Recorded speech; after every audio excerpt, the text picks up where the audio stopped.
Viale Vittorio Veneto, da un lato i passeggi per i pedoni, poco più in là la pista ciclabile voluta e realizzata durante l'amministrazione Gentilini.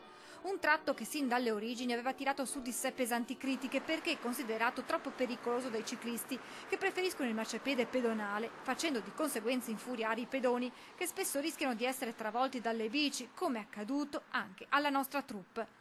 Una situazione che ha addirittura spinto un residente a presentare esposto in procura. Alla luce di questo, nei giorni scorsi il sindaco Manildo aveva invitato gli agenti di polizia locale a recarsi sul posto per un'opera di sensibilizzazione. Intervento che tra ieri e oggi si è tradotto però in una trentina di contravvenzioni da 41 euro l'una elevate ad altrettanti ciclisti indisciplinati.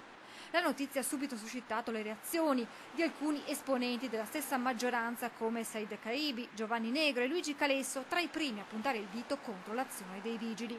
E i trevigiani, tanti coloro che tirano in ballo proprio la pericolosità della pista a giustificare il comportamento non corretto dei ciclisti. Ho la bambina e io vicino al ciglio della strada non corro, mi spiace, mi diano pure la multa.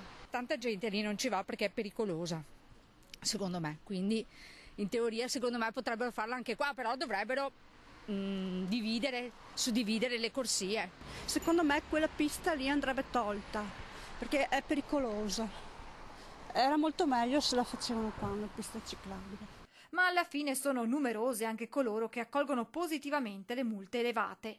Sono giuste, specialmente per i più piccoli, perché rischiano di venire investiti dalle biciclette. Abbiamo rischiato anche noi di essere investiti più volte perché corrono molto veloci. Io penso che sia giusto, visto che c'è una pista ciclabile, purtroppo non è per tutti, nel senso che è un po' la trovo un pochino pericolosa. Così la reazione dei trevigiani, inconsapevoli però del colpo di scena che da lì a qualche minuto ci sarebbe stato.